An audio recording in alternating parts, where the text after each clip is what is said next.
You're already there. I beat you. You beat me. I know. Already. So,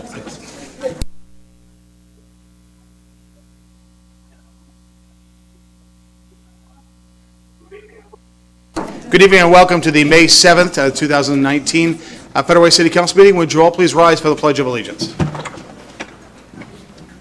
I pledge allegiance to the flag of the United States of America and to the republic for which it stands, one nation, under God, indivisible, with liberty and justice for all. All right, good evening. Got a great meeting for you this evening. And we've got on the agenda the Federal Way High School JROTC color guard, but we'll have them back. There was a, we'll just need to have them come back on another date. Is there a motion, Deputy Mayor, to amend the agenda? Yes, there is. I move to amend tonight's agenda to add an item, 6D, to council business to discuss authorization of a letter to Sound Transit regarding interim use of downtown properties. Second. It's been a motion and a second. Is there any discussion? All those in favor? Aye. Aye. Opposed? All right, it passes. And Councilmember Tran, can you hear me? Yes, sir. All right, Councilmember Tran is at a remote location, and he is phoning it in this evening, so he'll be attending by phone. Welcome, Councilmember Tran. And Councilmember Tran, if there's anything that you need to have repeated, or if you need to ask a question, just let us know, okay? I will. Thank you, sir. All right, thank you. Okay, now I'm moving on to presentations. Item A, Association of Washington Cities, AWC, recognition of Advanced Certificate of Municipal Leadership to Deputy Mayor Honda. And so, go ahead and introduce yourself, gentlemen, and we'll go from there. Thank you, Mayor. Members of the council, my name is Peter King. I'm CEO of the Association of Washington Cities, and thank you very much for spending a few minutes this evening recognizing some accomplishments. I also wanted to thank you for your ongoing membership and active work with the association.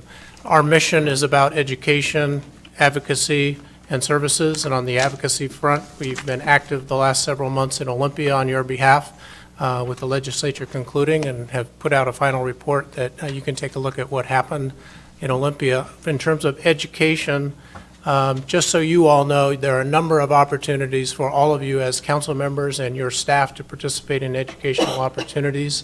Our annual meeting is coming up in Spokane in June, where we'll have 3 days of about 500 city officials together talking about current issues, so there's an opportunity there.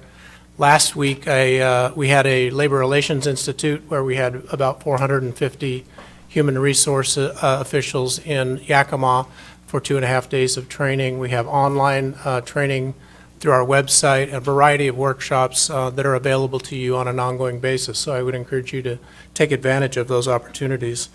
I wanted to give a little bit of background on our Certificate of Municipal Leadership program. It's one that is a training opportunity for you all to get knowledge and updates on activities going on in communities around the state, plan for the future, resource allocation, budgeting, a variety of topics that you can cover. Councilman DeCoursey will talk a little bit more about the areas of study, but it really was started back in 1997. It is open to any council member, elected official from a municipality in the state. It requires 30 hours of study for the basic core municipal certificate of municipal leadership. The advanced certificate was added where there's an additional 30 hours of study and community service requirement. Since we've launched this program, there are about 1,000 city officials that have gone through and got the CML designation, and there are about 300 that have received that advanced certificate. So well received within the community, and I encourage you to take a look at that program. Before we get started, I would like to acknowledge Councilmember Asefa Dawson, who does have the CML program, and I was looking you up, and I think if you submit a community service component, you can get the advanced CML. And also, Councilmember Kopang has the CML program. We're still searching for the one city where every council member will have the CML, so I would challenge you to take a look at that. We have a couple cities that are missing one, and they may beat you to the punch, but I'd encourage you to take a look at that. So I think with that, I'll turn it over to Auburn Councilmember Claude DeCoursey. Councilmember DeCoursey serves on our board of directors. We have 25 city officials who guide our activities, and he's here to make a special presentation this evening. Thank you, Peter, and good evening, everybody. It's truly an honor to be here and to recognize a colleague tonight. And also, when we look at the AWC CML and the advanced, it's quite a recognition and quite an accomplishment overall. It's interesting when you look at the program itself, because I'll tell you a little story. When I first became an elected official, one of the first programs we take through the AWC CML program is the Elected Officials Essentials. And you may know this gentleman, but Steve DiGiulio, attorney for Foster Pepper, is the trainer who does most of the programs. And I've known Steve for a number of years. And he did a wonderful all-day training for us and gave us the entire gamut of what we need to do as elected officials when you're a brand new elected official. And at the end, we were chatting for a minute, and he said, well, congratulations on your election. And I just wanted to let you know that now you've lost all your rights.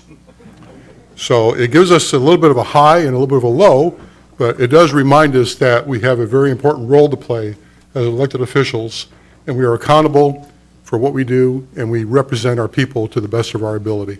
So tonight, through the AWC CML program, the 4 core areas that council members take to accomplish the CML are roles, responsibilities, and legal requirements, public sector resource management, community planning and development, and effective local leadership. And I have to tell you, when you take these programs, either online or in person, it is going to a very well-run educational program. You do learn what you need to do and how you need to do it. And you have an opportunity to meet with your colleagues from all across the state and learn from their experiences and backgrounds as well. So it's a tremendous program. The Advanced Certificate of Municipal Leadership acknowledges the continued commitment to education and community service through additional trainings in leadership and those roles in that endeavor. And we love to come back for Lydia as we go to the next level here for her as well. So tonight, we'd like to congratulate and acknowledge a true colleague, a friend, and a tremendous representative of the city of Federal Way, Susan Honda, Deputy Mayor, who has achieved her Advanced Certificate of Municipal Leadership. So on behalf of the AWC Board of Directors, and the Board of Directors we have for this area is District 13. We have 16 South County cities in District 13 that I represent. I'm very proud to do that, an honor to do that as well. And it's a tremendous pleasure to be here tonight to recognize Susan. So I extend my sincerest congratulations to Deputy Mayor Honda for your achievement and dedication to continued education on behalf of your community. Congratulations.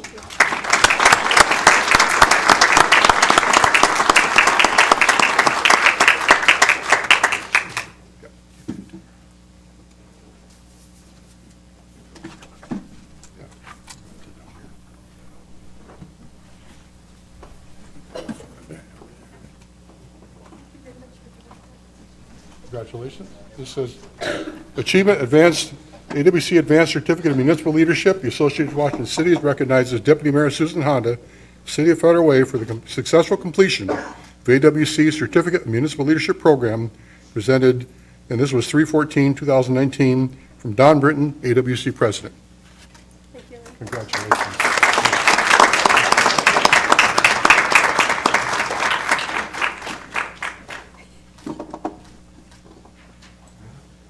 Got one more.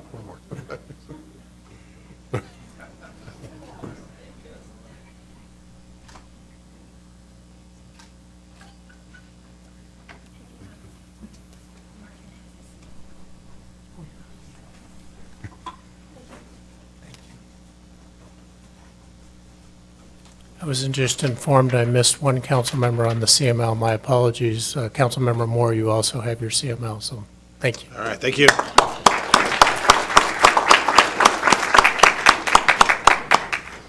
Well, thank you, Peter and Councilmember DeCoursey. Thank you very much for being here. Okay, and congratulations, Deputy Mayor. All right, recognition of emerging leaders, participants, Councilmember Johnson. Thank you, Mr. Mayor. So tonight I have the honor and privilege of announcing and recognizing 5 outstanding scholars in our community who have completed the Emerging Leaders Program. So Emerging Leaders was passed by the City Council in the fall, and essentially it is a program where we try to create a pipeline of young leaders in our community and give them an opportunity to learn about city government in a hands-on way.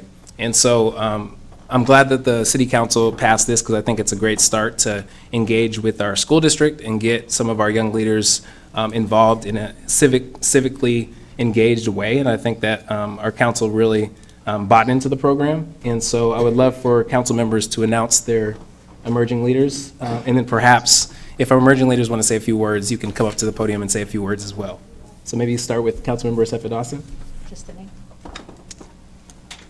Hannah Santiago. Oh, yeah. Oops, sorry. Hannah Santiago. Hannah was the student that I had an opportunity to work with, and it was pleasant working with you. You were incredible, and unfortunately, we didn't have a long, many times to spend together. But the times we did spend together were quality, And hopefully you were as impacted just as I was, because you really had a lot to share and a lot to offer to our community, and I'm just proud of you, and good luck in your journey.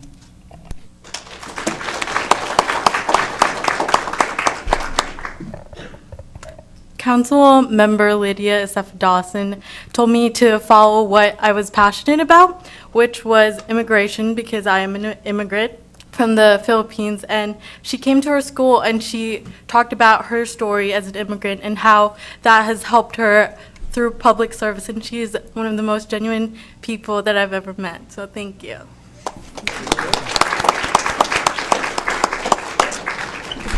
So I have Marcel Manjares' certificate. I don't know if Councilmember Tran, do you want to say a few words? If you're there. Yes, I'm here. Marcel, I know that we did not have a lot of time together, but I just want to let you know that I do enjoy the time that we spent together, and I'm very impressed with you. And like I said, you know, my door is always open. If you ever want to get in touch with me, I'm more than happy to sit down and guide you as much as I can. I'm sorry that I could not be there with you today, but you know that I always support you. So thank you for being my mentee. So good luck to you. Thank you. I just wanted to say thank you to Huang Tran for taking the time and talking to me about how he goes through things and just helping me learn how this is structured and everything. Thank you. So we'll have all the emerging leaders line up here, and then we'll take a photo at the end. So next we have Deputy Mayor Honda. Thank you. I had the pleasure and the honor of having Katie as my mentee. And Katie is a junior at Federal Way High School. She's super involved, and she's in the junior ROTC program there. And what I've learned from Katie is that you can be a young woman, and you can have dreams, and you can make those dreams come true. And she has her life planned out. And one day she will be serving all of us and keeping us safe in the armed forces. Yeah, Katie is an amazing young woman, and she's going to go far in life.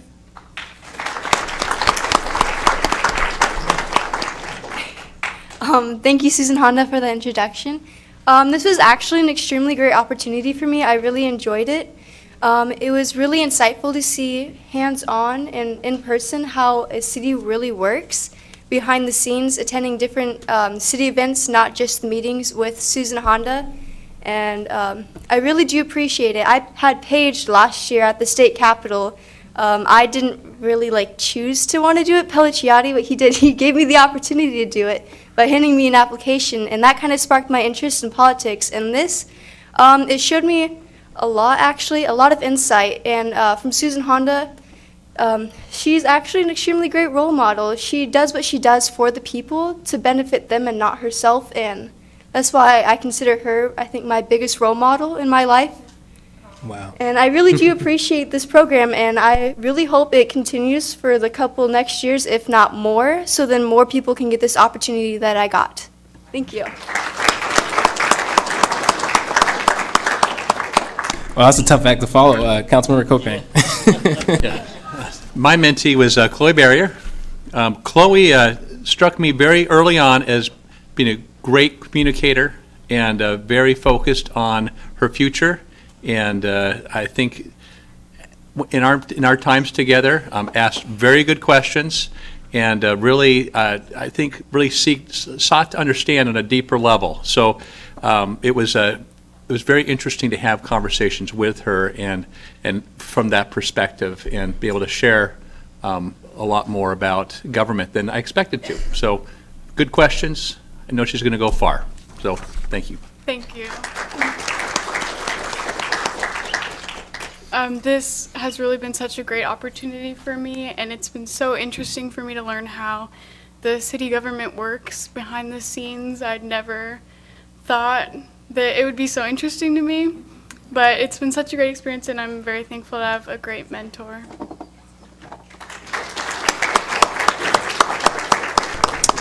And last but certainly not least is Councilmember Moore. I know we'll try to keep it short, but Oh, we got a new councilor, very confident here. That's good. I love that humor. You gotta just sometimes laugh and have fun, you know? My mentee was Bridget Jimenez. This is an incredibly strong woman. A woman who is determined, a woman who knows what she wants to do, and a woman who is incredibly open-minded. Bridget and I, we have had many conversations about politics. We've dissected on many, many issues. We've talked about a lot about city issues as well. We even went to the courtroom and observed. We've even had a chance to go to the Capitol and meet with Representative Pellicciati, and I don't know if he's still here or not.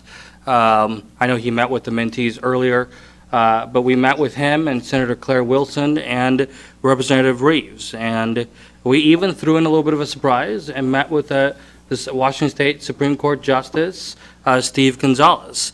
And I thought, what a huge opportunity for you to meet a Latino man that is a very strong leader for Washington State and the legal system.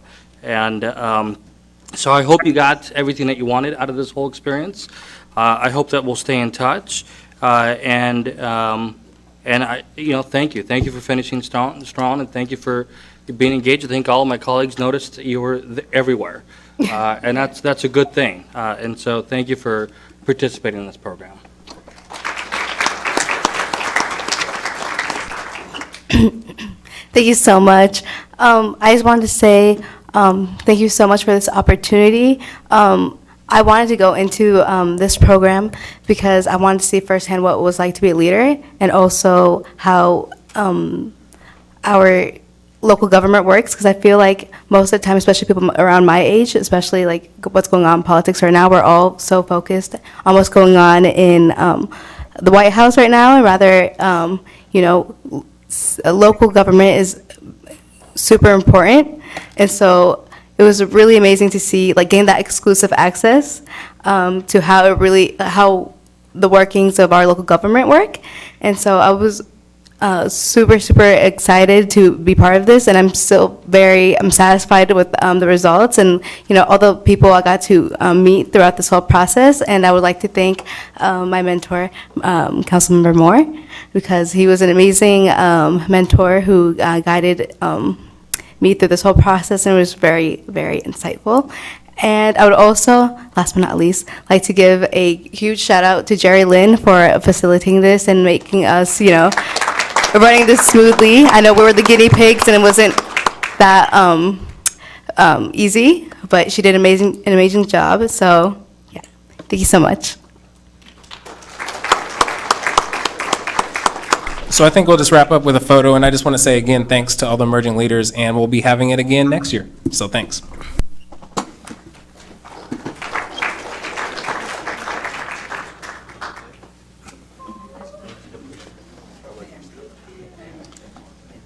Okay.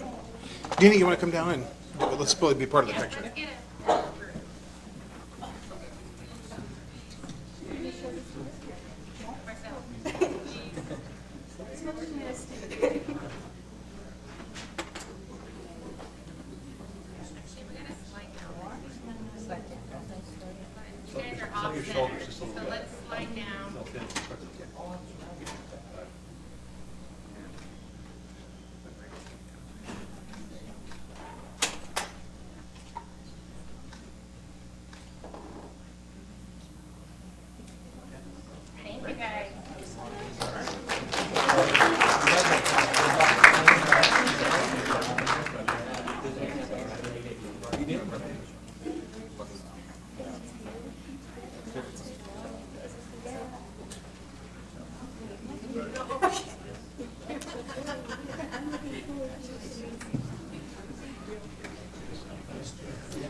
All right, congratulations again, everyone. All right, Youth Commission update. Chair Korina Mamaril.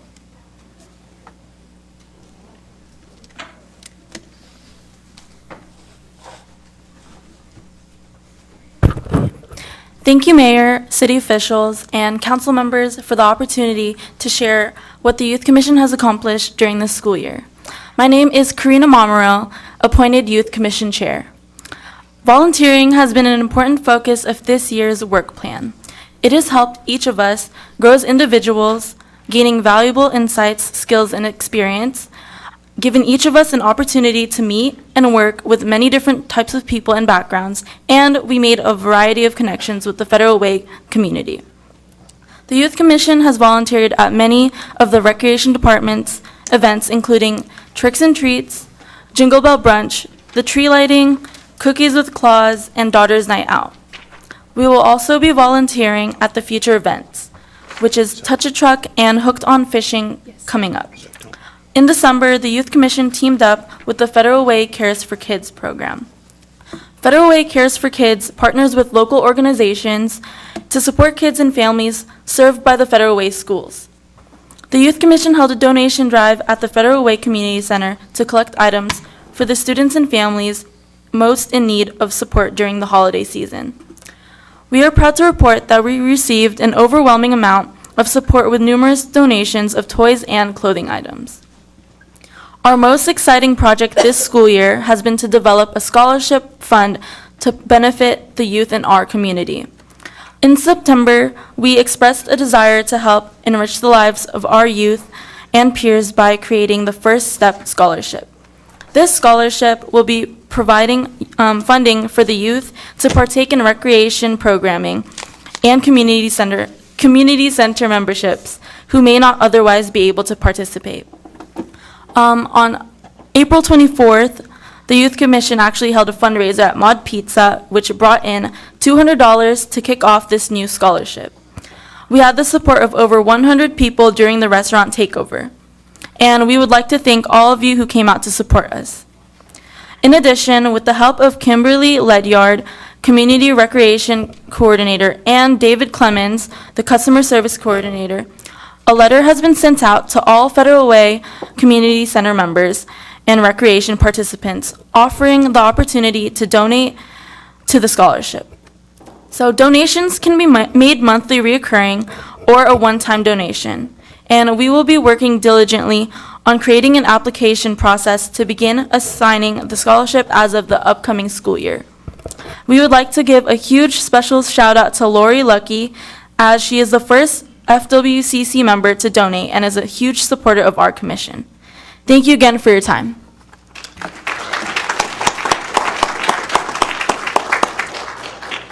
All right. Thank you very much, Korina, and great job. Item D, proclamation. Puget Sound Starts Here month. We've got proclamation, the Deputy Mayor, and I believe the individual is David Bain with the Orca Conservancy. Thank you for being here. Proclamation, Puget Sound Starts Here month. Whereas Puget Sound and its tributaries support our city's economy and quality of life by providing cultural, recreational, commercial, tourism, habitat, and environmental benefits. And whereas a healthy and vibrant Puget Sound is an important part of our Northwest culture, tribal treaty responsibilities, and legacy for our future generations.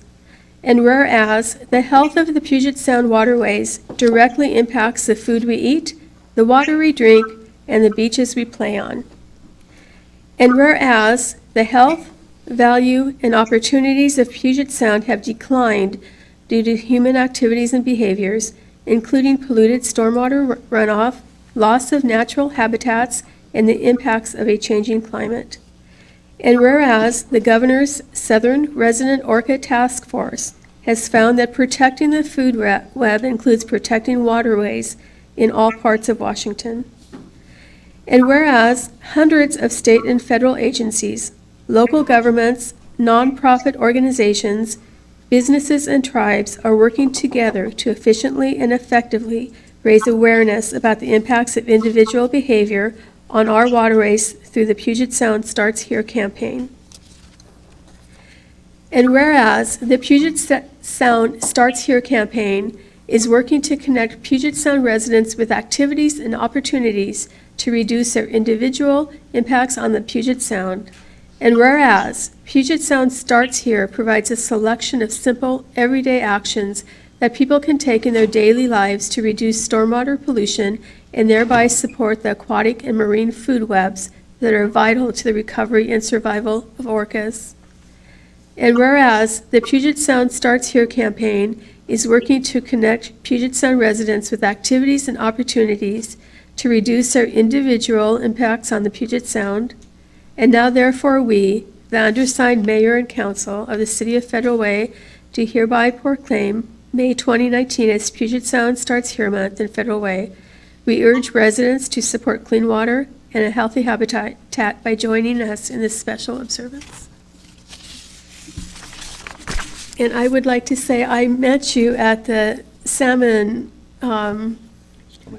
Storming the Sound, yeah, thank you, Storming the Sound salmon.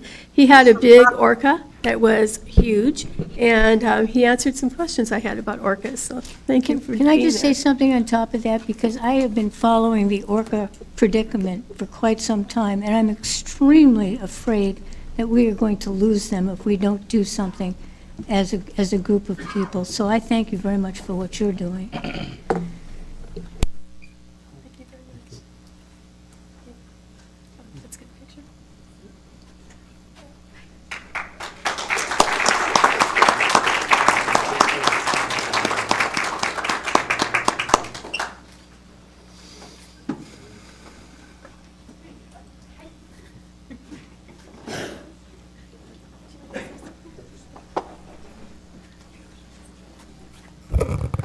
Okay, well, thank you for inviting us down here, and I'd like to say it's been more of a privilege than an obligation to be able to participate in Storming the Sound with Salmon. We get to talk to a lot of great students from the community and their teachers and other people who just happen to be roaming through the park at the time. And yeah, I share the concern about the future of this population, and we talk about them dying the death of 1,000 cuts. But fortunately, the treatment for the death of 1,000 cuts is 1,000 Band-Aids. And young people like the ones I talk to and older people like the ones in this room are all qualified to put on Band-Aids. So, you know, there were quite a few things in the proclamation that are related to things you all can be doing, and I hope you'll do your part. And, you know, as a community of millions in the Puget Sound area, if we all do our little bit, we'll bring this population back. Thank you. All right, thank you.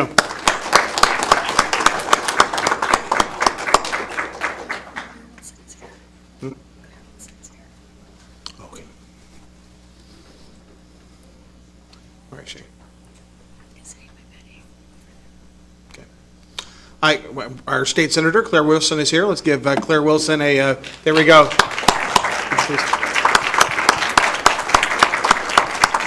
Our hard-working senator who just finished a very successful legislative session. Thank you, Senator, and thank you for coming today. All right, next is item E, proclamation for the Affordable Housing Week, May 13th through the 17th. Deputy Mayor, to Jeff Watson, Community Services Manager, on behalf of the Housing Development Consortium. Actually, it would be Councilmember Duclos. Oh, Councilmember Duclos. We look a lot alike. First of all, I would like to invite Jeff Watson, Community Service Manager, on behalf of the Housing Development Consortium, to come to the podium for the presentation of a proclamation recognizing the week of May 13th through the 17th as Affordable Housing Week. And the proclamation reads, whereas in the rich spirit that lives deep in the history of this free country, people should be given every opportunity to succeed, including the opportunity to live in safe and affordable homes. And whereas studies have found that each $100 increase in median rent results in a 15% increase in homelessness in metro areas and a 39% increase in homelessness in nearby suburbs and rural areas. And whereas in Federal Way we are working to create new opportunities for all of our residents to pursue their version of the American dream, and whereas the 2018 one-night count found more than 175 people in our community sleeping without shelter in January of 2018. And whereas successful communities benefit from a mix of housing options, including affordable housing, single-family housing, and multifamily housing, which enrich our community and benefit the people who reside in these properties, their neighbors, businesses, employers, and the community as a whole. Whereas, united in an effort to raise public awareness, communities throughout King County are participating in local Affordable Housing Week effort to inform the public of critical need for housing in our community. And whereas the City of Federal Way embraces our diversity, and in the tradition of America continues to be a city of great opportunity for all of our residents, and it is committed to ensuring that all people in it live with dignity in a safe, healthy, and affordable home. Now, therefore, we, the undersigned, the Mayor and Council of the City of Federal, do hereby proclaim the week of May 13th through the 17th, 2019 as Affordable Housing Week.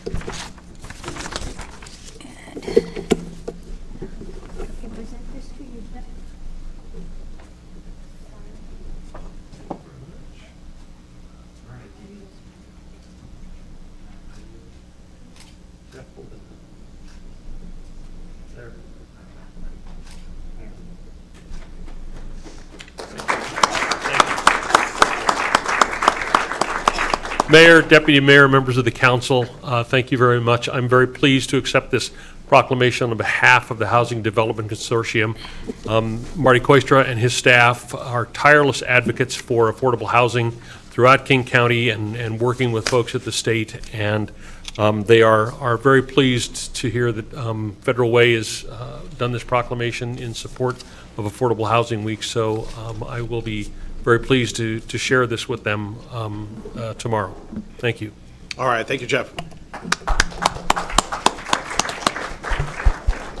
Okay, certificate of appointments, Youth Commission, Councilmember Johnson. Thank you, Mr. Mayor. So I would like to recognize Samuel Lee. Could not be in attendance with us tonight, but recognized for his certificate of appointment to the Youth Commission. Okay, great, thank you.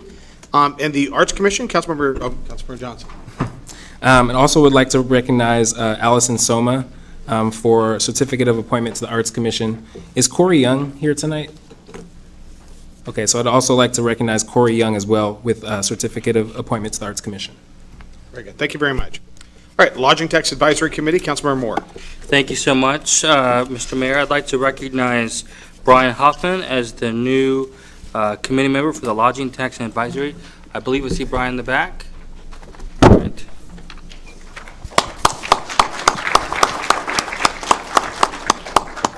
And for those that don't know who Brian is, he is the director or manager of the Federal Way Performing Arts and Events Center. Thank you. On behalf of Spectra and the PAC, very pleased to be here and in the community and as part of this committee and provide any additional information that we can. So thank you very much.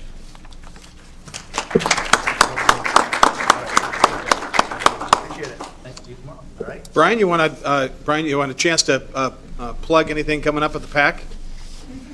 Oh, I can give some secrets. Actually, we just announced today Lance Burton, a magician that has a Las Vegas residency that will be performing here in Federal Way on August 22nd. And then tomorrow we will be announcing another performer that will be the day after, as well as we just announced last week our Foundation Gala, the third annual event with Los Lobos on October 5th.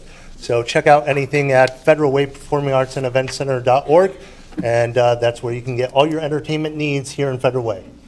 Right, great job, Brian. Thank you. Okay, and now for emerging issues and report. Actually, Brian was at a big event that we had just last Friday. Mama Stortini's had a big event, and the Arts for Youth were the beneficiary of Mama Stortini's generosity, and they delivered a big check. Brian, how much was that amount for that Mama Stortini's? They did a big fundraiser. This is where the right in front of the mall. How much was that check that they donated? So the total amount that will go to the Arts for Youth Foundation is $6,412.50. Wow, that's great. That's great. And how are we going to use it? How's that money going to get spent? So that money will go directly to the Arts for Youth Foundation. In the past 2 years, we have serviced over 6,300 students in the Federal Way and Puget Sound, and that money will go to help subsidize some of those students, as well as pay for the acts, the performances, and the buses that will allow those students to come and be a part of arts education and see our gorgeous facility here in Federal Way. That's great. That's great. Yeah, when it's the former McGrath's location. It was so busy that you can so crazy jam packed. You could barely walk through the restaurant. Looks like they've done a lot to it, and it's going to be absolutely fantastic. So, Absolutely. Thank you, Brian. Thank you. Yeah, and Mama Stortini's. I think that was just a preliminary business opening, but that's the former McGrath's location. It's going to be absolutely fantastic. Myself, along with several council members and several hundred of our closest friends were there, jam-packed in that restaurant. It was absolutely, and we got the 50-cent tour, so to speak. So, okay, we had a neighborhood connections meeting on Thursday, April 25th. It was great. Many of the council members were there. We were over at Green Gables Elementary School, and it was an opportunity, not just a town hall meeting, but it's where City Hall figuratively comes out to the community, and we had a great opportunity to talk with the folks in town and connect them with key personnel and department directors. And we try to have at least 2 or 3 of these per year. So that was our first of the year. Recent events, we had the Federal Way Recycling event at Wild Waves on April 20th. They had the Sound Transit Open House at the Performing Arts and Events Center, also on the 23rd. This is the really busy season. We have, on Saturdays, sometimes we'll have as many as like 3 or 4 events in one day, and we've got a busy Saturday coming up on the 18th. I'll talk about in a moment. But I had myself, along with several council members, and the board of directors for the Chamber Quarterly Update. That occurs over at the Board of Directors meeting over at the Federal Way Chamber of Commerce. That was on April 25th, on a Wednesday. National Little League Jamboree on April 27th. That was great. It was great to see all the kids, and it was, but it's funny as, with all the weather in April, it's like everybody's wearing these baseball gears, but you almost need winter attire for the rain and the weather. But they were game for it, and it was a lot of fun. And the Challenger League was for kids with disabilities was they had a big game there as well. It was absolutely fantastic. So the Parks Appreciation Day, that's the picture there, on April 27th. That was one of those dates where we had multiple events. So we went with, from the Jamboree and the councils going to these events. There were 2 locations that day. This is over at the Blueberry Fields, and Starbucks was partnering with the City of Federal Way. John in the upper right-hand corner. A lot of young people and a lot of people from all over the community. And that's over down there off 356th, right in front of where the Brook Lake, the old Brook Lake Community Center is, which back many, many decades ago was sort of the centerpiece or the center of community events in Federal Way. And over the course of the past several years, I was there actually at the same time with Councilmember Kopang. And over the past few years, I saw Cheryl over there as well, they have been really turning around those Blueberry Fields, and just absolutely fantastic to see the progress that has been made through the generous volunteered labor. So, and the other location was Sahali Middle School, and there were a couple of churches and organizations that were donating their time and energies, and by the end of the day, it was an absolutely really a great benefit to the landscaping at Sahali and really making it look great. We had the farmers market opening last Saturday, the 4th, and that was really fun. A lot of performances and many of the council were there as well. It was good to see that, and Rose and her team with the farmers market always does a great idea. Upcoming events: we've got the Federal Way Coalition Against Trafficking, Break the Chains on Saturday, May 18th. Then we've got Touch a Truck, also the same day, on Saturday, May 18th. Now the Touch a Truck starts at 11, and the Break the Chains, I believe, I think to be there at 8:30. I think race starts at 9. And there'll be a brief presentation. That's the Break the Chains is the Federal Way Coalition Against Trafficking is one of the great organizations in this community, and really talking about a crime that really tears at the very fabric of our community. I know this council and everybody is very, and the community really does everything it can to support that worthy cause, and that gets bigger and bigger every year.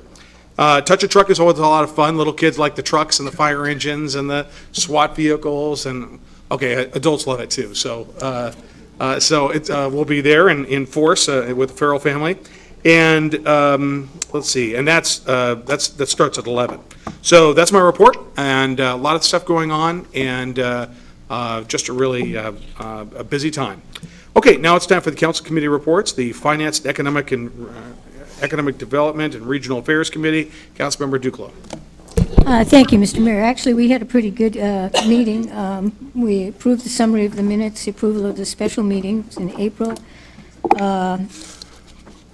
We forwarded the new singular wireless PCS to the council consent agenda for tonight, as well as the vouchers, and the March 2019 financial report is on consent.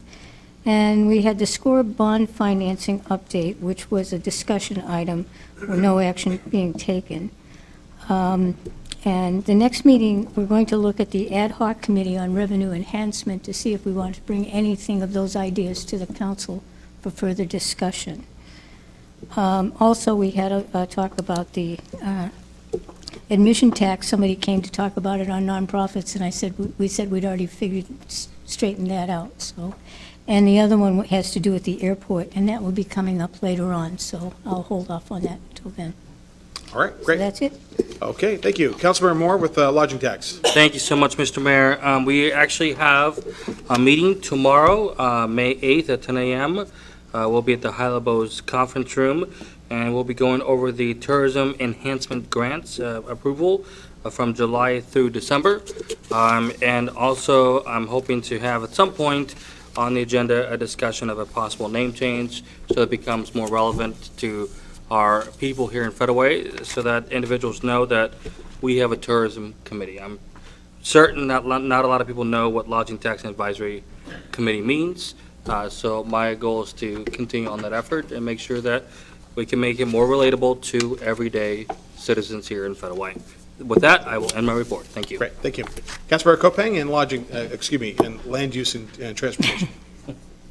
Thank you, Mayor. I want to begin by just saying that I had the opportunity to attend the League of Quiet Sky Voters Forum, which was up at Burien at their Performing Arts Center. Was there with Councilmember Sefa Dawson and Councilmember Johnson, and Bill Badino was there as well. So the city was well represented, and we got to hear, really, I think, for me, it was, I've been hearing bits and pieces, but to see everybody in this community come together for this type of meeting and understand, I think, the valuable time and effort that's been put in by citizens that just are concerned about the airport issues and their fellow citizens and really want to make a difference. And I tell you, that's, as someone that, really loves to see people get engaged, it was a great testament to that. And I think every council member here that was there can certainly attest to that. The meeting was very well run, very informative. Steve Edmiston did a fantastic job, I think, kind of going over the basics of the issues that we're facing with both aviation noise and emissions. Congressman Adam Smith was there, gave a presentation, and he has a long history with SeaTac Airport. His father worked for United Airlines, and he does a lot of flying between here and Washington, so he knows it from both ends, for sure. We also had the World Health Organization was there, or the World Health Organization did a presentation. They weren't actually there, but talking about emissions and noise guidelines and just the impact it has on life. So again, very informative, and I think well worth time and energy of the council in getting engaged.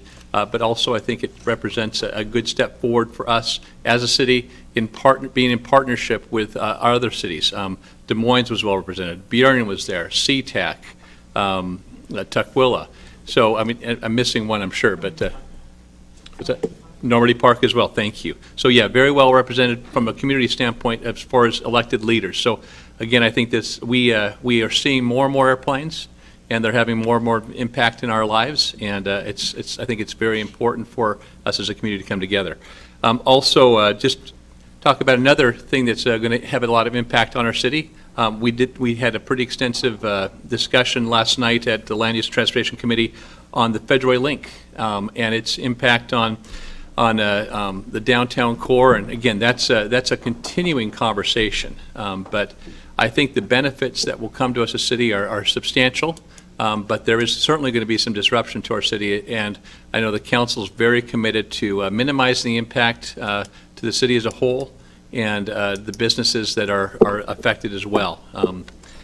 We had another conversation on 5G. 5G is coming to Federal Way, and it's going to be in what's called small wireless now. They were referred to as small cells, but we're actually see small wireless installations on light posts and power line or power poles. So again, it's one of those great innovations that supposedly is going to change our lives, but we're a part of it. So, and then we ended last night by talking about something that I know that my fellow council members and I are very interested in basically creating some kind of a rental inspection program for the apartment tenants. Certainly something that. So anyway. Obviously, a big hit for some in the room, and we thank you for that support. With that, I will conclude my report. Thank you. All right. Councilmember Johnson and Parks and Public Safety. Thank you, Mr. Mayor. I do want to echo Councilmember Kopang's words about the Quiet Skies meeting. It was great to see Representative Mike Pelciati. I saw Senator Claire Wilson back there, so I got caught with that. But I think the state delegation did a great job of creating a bill to have a commission look at a new airport in our state. And so I think that's awesome for us in our state, whether it be Everett or a different location, but I think, thank you for passing that. And as far as parks goes, I definitely want to say that our next meeting is next Tuesday, the 14th, and we will be having a update on the Senior Commission. I think we had a really good conversation this past Saturday with our first coffee with the council around the Senior Commission and what that could look like, and how it's going to be implemented and created. And so that's going to be a good discussion around that. And then we also will be talking about the Federal Way Youth Action Team's city agreement. And so kind of identifying some goals and metrics and hopefully capacity building for what that agreement will look like for the Youth Action Team. And so we'll be talking about that. And then finally, we'll be talking about the Homelessness Task Force recommendations. And so I think it's great that we review those recommendations again. And thank you to Councilmember Moore for bringing that to our attention, that we should probably look back at those recommendations and decide as a committee what we would like to do and how we would like to proceed, and then hopefully as a council. And so we'll be talking about that as well. And so with that, I'll conclude my report. Great, thank you. Is there anything, Councilmember Sapadawson, regarding the Public Issues Committee with Sound Cities Association? Sure. No report on Public Issues Committee. Tomorrow's the meeting, and Martin's going to be going there, so thank you, Martin. But I can go ahead and talk about other stuff? Or do you want me to wait? She has something for affordable housing. That's right. Yeah, go ahead. Yeah, please. So earlier, we did the proclamation for the Affordable Housing Awareness Week. And with that, last week, HDC had their luncheon on the 23rd of April. And Jeff Watson was also there. And we were awarded this award, and it's Municipal Champion Award, which is presented by the Housing Development Consortium for the City of Federal Way with other South King County housing, what is it? Help me, Jeff. South King Housing and Homeless Partners. Housing and Homeless Partners, thank you. Cities in King County, in recognition of the partners' exemplary leadership and ongoing efforts to create an affordable community for all of our residents. And so we just wanted to share that, and thank you, Jeff, for receiving this award for us on our behalf. And then I have other reports, but it's up to you. I could wait until. Yeah, let's wait till the regular council committee or council reports at the end. Okay, and Deputy Mayor Honda. Thank you. So you've probably heard that half of our council was at the Neighborhood Connection meeting, and the other half went to the Quiet Skies. One was here in Federal Way, one was in Burien, and we could not make it to both. So we divided ourselves in half and represented both places. Saturday, we had an awesome time in this very room. We had our first coffee with council, and we had over 30 people here. We had a discussion mainly focused around our senior advisory commission that we're forming, but we also talked about other things. Nothing was off the table. We heard opinions on all sorts of things. It was very successful, and we would like to do it again. So we will let you know when we're going to do it again, where it will be, and if there'll be a special topic or if it'll just be open to general conversation. But please be looking for that. So I'd like to give an update on the Senior Advisory Commission. At that coffee with council, we asked everyone for their opinion on what we should call this commission. We were calling it Commission on Aging, which we found out very quickly was not highly recommended. So then we decided that we might call it the Senior Services Commission until Betty Taylor mentioned, well, what services are you providing? And we thought, well, can't call it that. And Senior Advisory Commission came up, and so far that's what we will be calling it. Now, it could change again once it gets to the commission members. We will give them the option of changing the name if they desire to do that. But we had a great discussion on that. We are at the point where we've sent the ordinance that we've written, as it's been Councilmember Johnson and Moore and myself. We've been meeting at 8 o'clock on Monday mornings, or 8:30. And we've sent that ordinance on to have it checked out, and then it'll go to the Parks Commission on Tuesday, and hopefully on to our next council meeting. And then if it's passed by council, sometime in hopefully July, we'll be able to interview prospective members of the committee, of the commission. And like most of our commissions, we're going to have 9 members with 3 alternates unless it's changed along the way. But that's where it's at, and we're very excited about that. And I want to remind you all that we have a Facebook page. Please watch it. We do put new information on there on a very regular basis. And I'd like to thank Jerry Lynn Clark for all the work that she does. The mentee-mentor program was very successful, not only because of Councilmember Johnson and his idea and the council members who participated and the mentees. They were amazing and awesome, but it was successful because of Jerry Lynn. She kept it together. She organized a lot of it, or most of it, and she makes us look good. So without her, we wouldn't be looking as great as we look. So thank you, Jerry Lynn. I know you're watching in the office. Thank you. All right, now for the most important part of the evening, citizen comment. You've got 3 minutes unless you've noted you're a spokesperson for more than 5 folks that are present. All right, first up is Cheryl Hurst, then followed by Dana Holloway, and then Lana Bostic, and then John Reesing.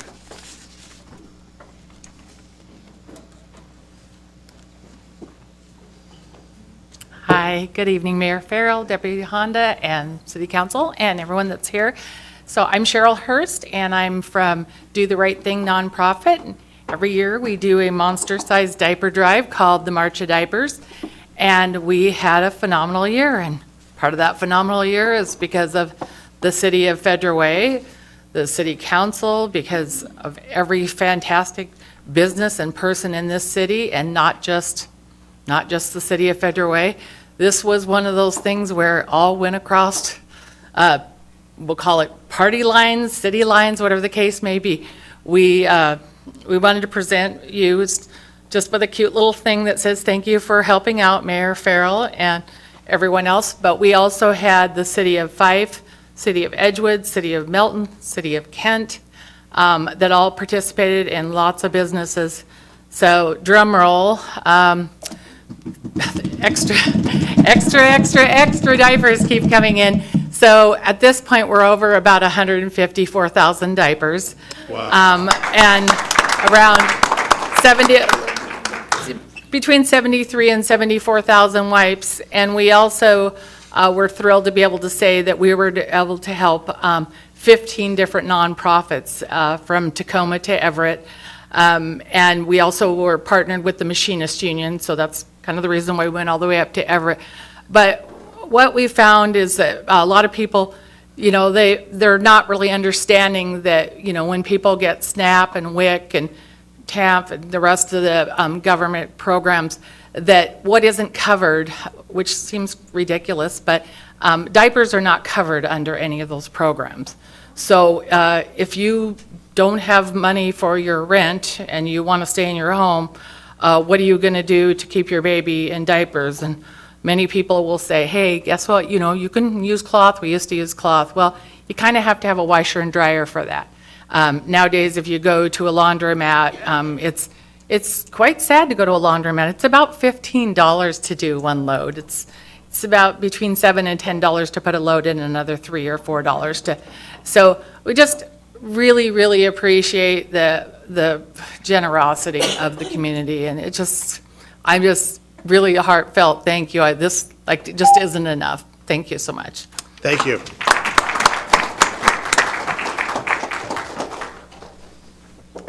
Thank you, Cheryl. That's okay. And then Dana Holloway. Hi, my name is Dana Holloway, and since we know that Sound Transit and Sound Transit 3 is going to be affecting our community, what I'd like to propose is I'm a little bit concerned that when I get off of South 320th, and I usually get stopped at the light by McDonald's, which is fine, I look down 320th, I get to see the beautiful flag, and I just get to look at our city, and it's just sort of a nice break in the traffic, so it doesn't bother me. Then I think Sound Transit, and I'm thinking, okay, so we're going to go from, let's say, what is it, Wendy's, they're going to go across 320th over by, let's say, Target, and I'm going to be sitting there looking at a concrete high-rise rail, and it's going to be gray, and it's going to be ugly, and now I'm not going to see my flag, our flag. So I would like to propose that this council really consider having something put on the side of that raised railway that says, like, welcome to Federal Way, or some artwork that would be backlit. So when someone gets off, instead of just, their first impression of Federal Way is a concrete wall in front of them, or bridge, they can actually have something welcoming to our city. So I know money's tight, but maybe that's something that can be used by Sound Transit to provide that, because otherwise, the first impression of our city is, ugh. Thank you. Thank you. Yeah, Councilmember Kopang. You say art will definitely be a part of that. Mike, Sure. can you hit your mic? Yeah, art will definitely be a part of that, Dana. It's something that I think the council was very well aware of and definitely want to see. It's the front door to our city, so we need to make a great impression. Thank you. All right. Hi, my name is, hello, Mayor and Deputy Mayor and the council and everyone here. My name's Lana Bostic, and I'm a citizen of Federal Way for about 40 years. I want to speak a little bit about the homeless situation.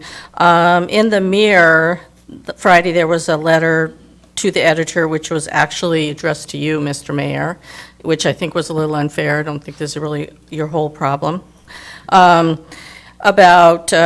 I thought it was a little dramatic and over the top about all this stuff that's happening in Federal Way. I acknowledge that there's a homeless situation, but I think that this article was very fear-based. There's mentions of gunshot, fear, afraid, lots and lots of times. Homeless people are not called homeless people, they're called filthy people. I'm just really concerned about how that feeling of fear starts to work and that people become afraid of homeless people. I know there was a thing on Como, I believe, is Seattle dying? I thought that was a little bit to the right, and I don't believe that every homeless person is an addict, but I also believe that most of us could become homeless because of a major health crisis. So we're all kind of vulnerable. So I guess my thing is, I know that there's a task force for homelessness. I'm just hoping that something will happen where homeless people need homes to live in. They don't need tents. Everybody's upset about homeless people living in the woods and stuff, but what they need is a home. They need someplace safe where they can have some dignity, where they can keep their belongings, lock their stuff up, look for a job, have a job, something like that, while they need that. So I'm hoping that it could be one of your priorities. And I don't know how the money gets allocated here, but instead of allocating so much money for storage units, I wish that it would be for people to live in. And the other thing is, I'm glad you have this timer thing here. I'm very concerned because we don't have a marijuana store in Federal Way. I think it's legal, it makes a lot of money. There are people in Federal Way that would go there and do go there and need to go to Kent, Fife, Tacoma, Des Moines, and give their money to those cities, which I think that just as a revenue, it would be great. I think that, I don't know what the whole history of not having it here is, but I would ask you to revisit that and think about maybe passing that so we could get a little bit more revenue, and maybe we could fund a homeless shelter. So thank you for all your work, and I appreciate your time. Thanks, Lena. All right, John Reesing, and then Tony Armstrong.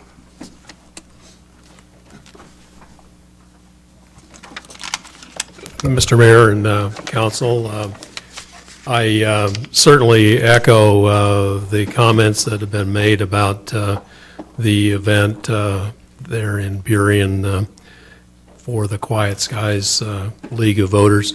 It was an outstanding presentation, and I applaud those members of the council that were able to be there. I think, we all share the impression of what happened. I'm here this evening to speak in support of items 6B and C on your agenda, which is 2 letters dealing with the airport matters that has gone through your committee processes. I have spoken to many of you of those letters. So I really wanted, before the vote comes up here, to ask if there are any questions you wanted me to answer before that happens. And otherwise, I don't have anything more to say. Then I ask for your vote on items 6B and C. Great, thank you, John. Actually, what we'll do is when we're debating that, we'll see if anybody has any questions for you. Okay. Thank you very much, John. All right, Tony Armstrong. And Tony, before we get started, do you want me to hand these out now, or you want me to do it, I got a bunch of copies here. Mr. Mayor, that's completely up to you. It's either way, the best way would be the best. Okay, let me pass out 4 here and 2 this way. What's that? Yes, I'll put one in Councilmember Tran's box. Okay, thank you. All right, please. Thank you, Mr. Mayor, members of the City Council. May I introduce my wife, Bonnie? We were attending the community session, and I second the statements about the presentation that was made by all the by your staff and by yourself. It was well needed, and it was well received. So thank you, Mr. Mayor, very much. Bonnie and I have lived on Lake Jean in Twin Lakes for the past 16 years. We believe it's very important to manage the Canadian geese population humanely and effectively. As a result, we are here tonight to respectively request the city develop and implement a citywide humane and effective Canadian goose management program as recommended by the United States Humane Society. That program bans the lethal removal of Canadian geese and instead identifies and supports many egg oiling and many other effective non-lethal practices to control the goose population.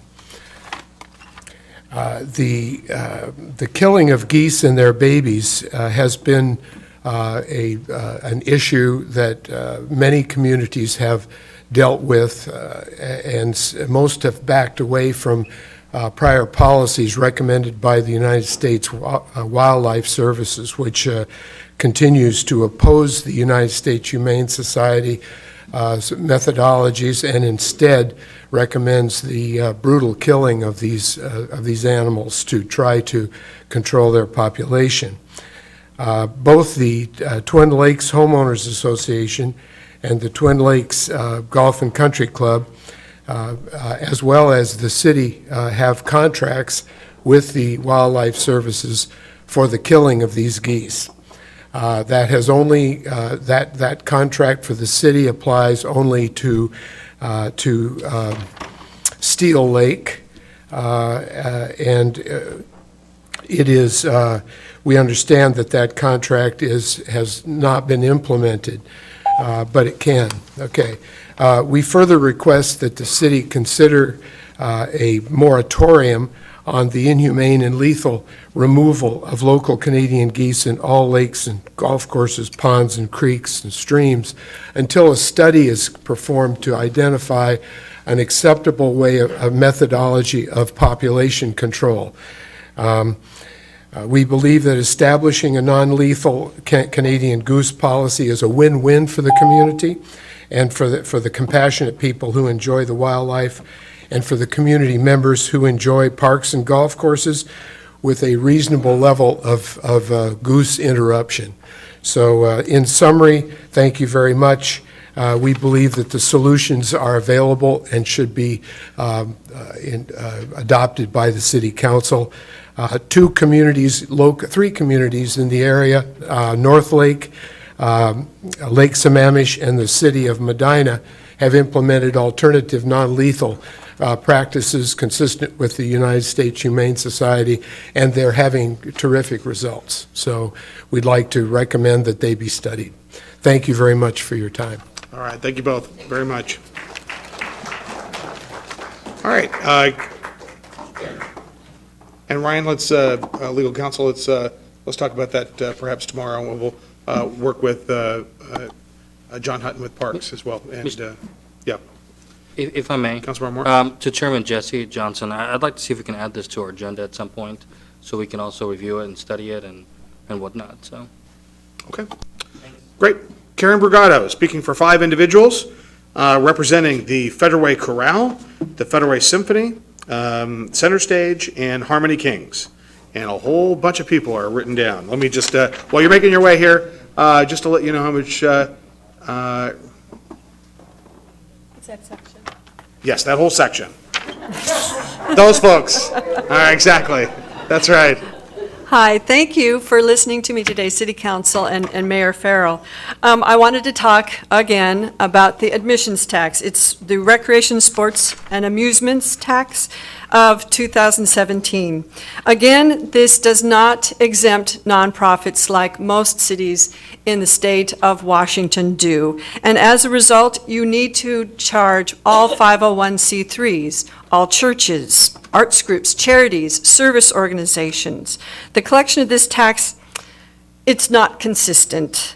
Some nonprofits are taxed, some are not. Representatives in the City Hall have knowingly and exceeding their authority. They know they are doing it wrong. They have created an unauthorized discriminatory exemption. They are acting contrary to law.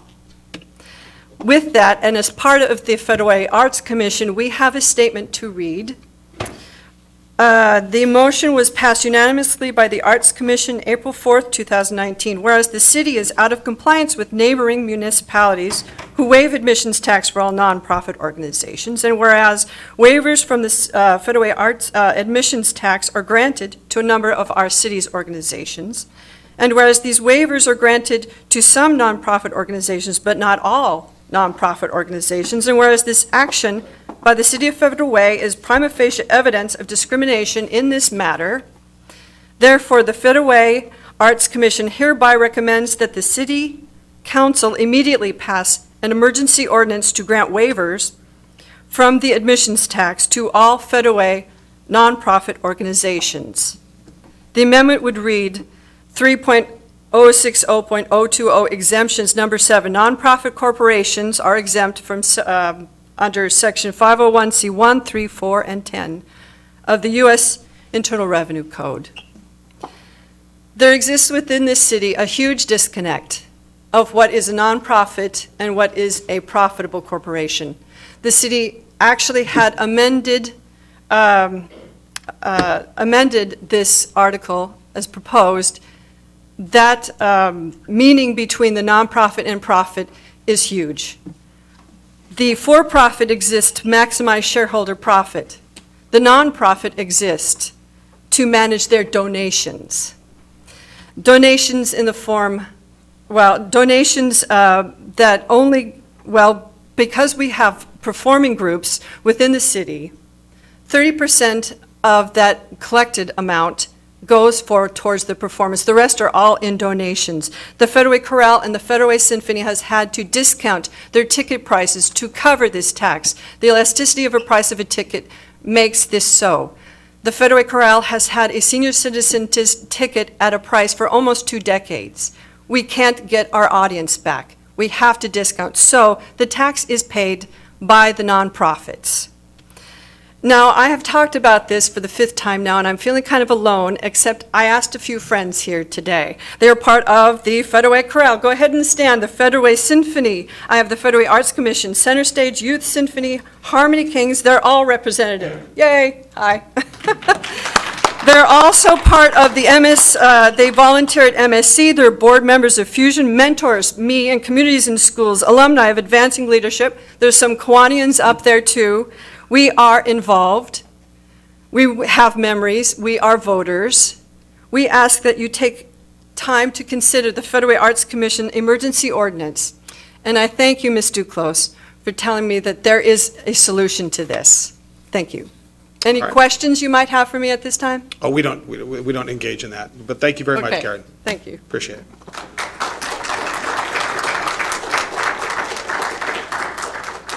Okay.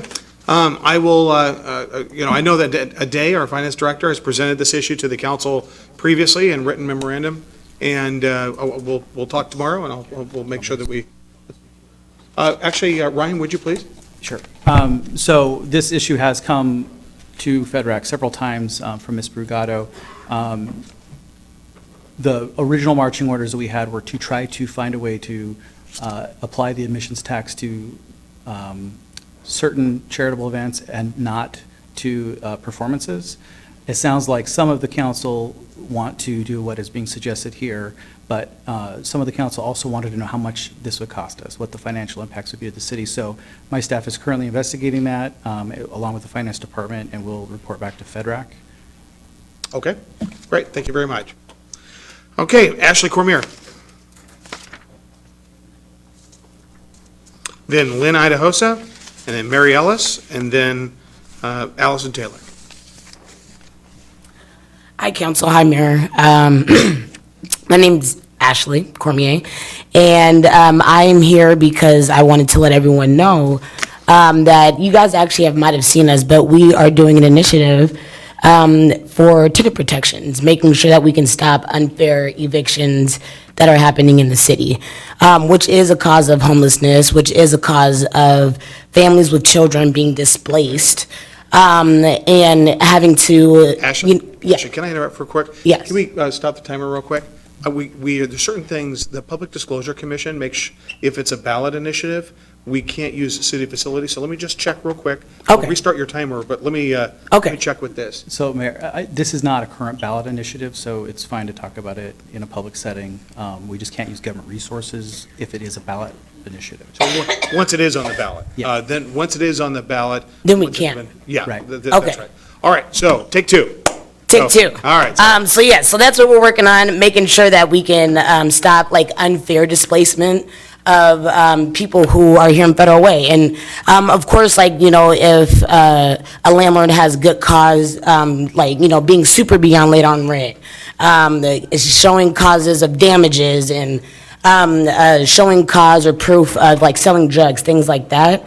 That would be something, of course, that would be a fair eviction. But we're saying, like, when it comes to retaliation, right now we're working, if you heard about the Land and Use Committee, making sure that we can fight landlords who are being slumlords and not being held accountable for maintaining people's property, whether you're in an apartment or in a house and you're renting.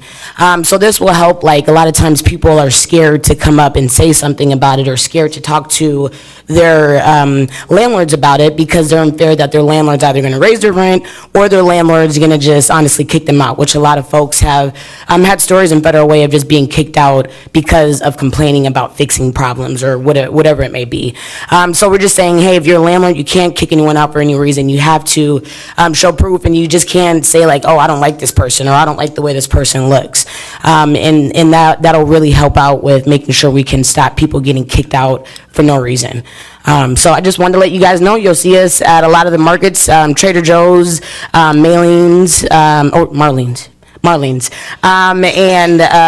we're over at the Walmart. So if you do see people, make sure that you sign the initiative because we want to make sure that this is something that we get on the ballot. And when it is, we will not talk about it.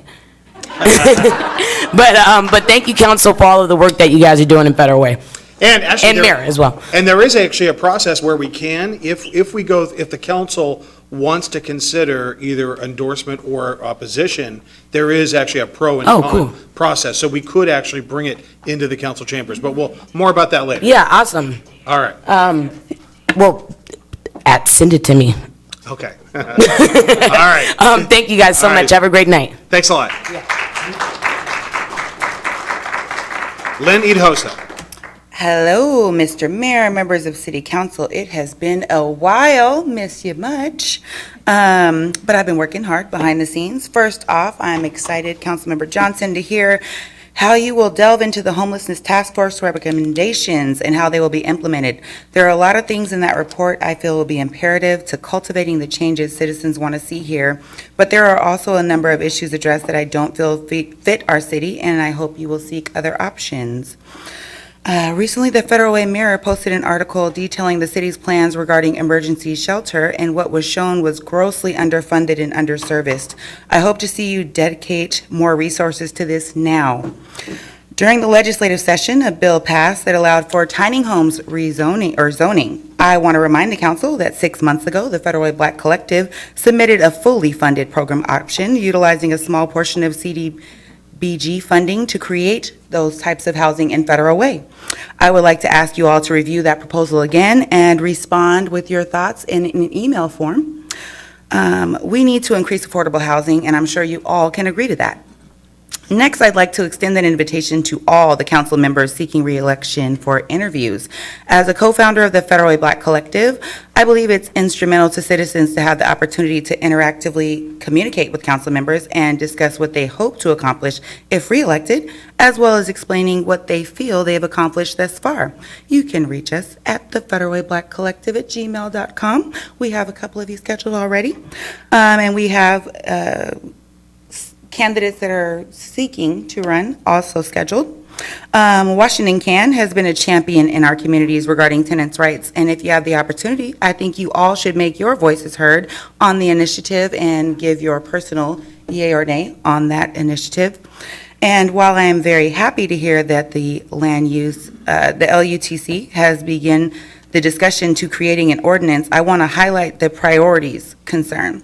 Citizens have been coming to council meetings for 2 years, and from the sound of the report, this proposal seems to be in the beginning stages, and it's been about 3 months since the last major conversation I heard, so I'm a little disappointed in that, and I feel it needs to be moving faster considering how long citizens have been asking it to be made a priority.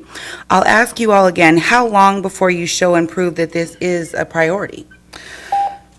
Every night you delay action, someone is suffering without basic needs by lack of that action. I also want to thank the council members that donated to Project Prom, a partnership that the Federal Way Black Collective has with Open Doors. This will be the first time Open Doors has had a prom, and with the donations from citizens in Federal Way, we are sending a message to our youth that they are a priority. Thank you. Thank you very much, Lynn. Mary Ellis.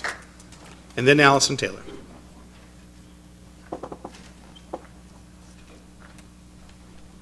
Well, good evening, Mayor and Council. I'm excited for Camp Kilworth. I'm here again about the 25 acres coastal forest, the last high bank coastal forest, second growth, and it just today at 1 p.m. posted that the property went over to the foundations. So the two foundations are now being listed as the owners, and we are really hoping that we can get some help in turning this into a lasting legacy of teaching the youth about the importance of this type of property. There's nothing left like it. And so what we're looking at right now is, and we haven't approached the foundations because I just found out today, so I thought I better get myself over here. But we lost out before with the Washington Wildlife and Recreation Coalition because of the very issue is who owned the property and how the deed stood. But in 2 years' time, we could possibly apply for that again. So I'm hoping that we can work with you on that. King County Parks and Levy is coming up for a vote in August. It's a lot of money. I hope people support it. But I don't know what's listed for Federal Way. I do know that Kilworth was listed as being eligible, but again, the ownership issue has been the problem. So I'm looking at both of these, and if somebody could tell me what properties are listed so we know what we're supporting, that'd be great. And because I did say that the 9 districts within King County are being looked at. But right now we've got Forterra supporting us, and we've got the Washington Trust for Historic Preservation because of the 1934 Lodge. And I know you've heard all this, but maybe the rest of you haven't. So we're really excited that Bob Casey is the attorney. He basically has said, be ready. They are not in the business to run a camp. They are not in the business to own property such as this. So we have a plan in mind. We've been looking at Snake Lake and how they do educational programs for the youth and what they do with their property as far as how they support the community and how they raise money to help parks so that, because there's expenses involved, how those expenses are met. So these are all things, we're not asking you just to jump out and do it. We're willing to help, but I am asking you to give us some support. So we're hoping this is the first step to actually acquiring this property and keep it serving the youth for the next 85 plus years. So thank you very much. I'm really excited because Pacific Harbors Council didn't want to talk to us. Hopefully the foundations will. And we've got 2 big groups backing us. And we hope we can get you guys to help us out too. Because I know you applied for grants before, and we hope to see it again. Great, thank you. Thanks. Mary, I want to give you and the community, let's give her a big round of applause. Yes, Mary. And then one thing is, actually I had, when I got word, it was about a week ago that this was actually imminent and that it's difficult to pin down, but we got word about a week ago, maybe a week and a half ago, that this actually had occurred, and I actually happen to have Councilmember Moore, who's a passionate advocate on this issue, as are several members of the council, and I immediately called Brian Davis, our Community Development Director, and asked him to reach out. Now, the Kilworth Foundation has been very difficult to reach out to and to contact, and so... They have. Yeah, Director Davis, any update on that? We're continuing to try and contact someone within the trust. So far, the only contact that we've had is with a real estate agent, and I think our city attorney has had contact with their attorney, but that's been 6 months since we've had that contact. So we're nonetheless still trying to make contact. You know, we just may need to go... Yeah. Jennifer Mortensen from the Washington Historic Preservation, she is the one person that's actually managed to speak with Bob Casey. And so I don't know, you might reach out to her. She's willing to work with us, and so I am hoping in that sense. Do you have contact information? I do. Brian, can I get, actually, you're going to get to talk to 2 directors, because can you actually, Brian, I talk with Ms. Ellis, with Mary right now, get this contact information or arrange for that. And then John, our Parks Director, can you please talk to Mary as well in regard to which items are on the Parks bond? Okay, thank you very much. Well, thank you. Really appreciate it. We'll report back. And the King County Assessor has been out twice now. That's how we knew this was coming up. Well, that lodge is very historic, and trust me, everybody up here, we've all been out to it. I went to an Eagle Scout,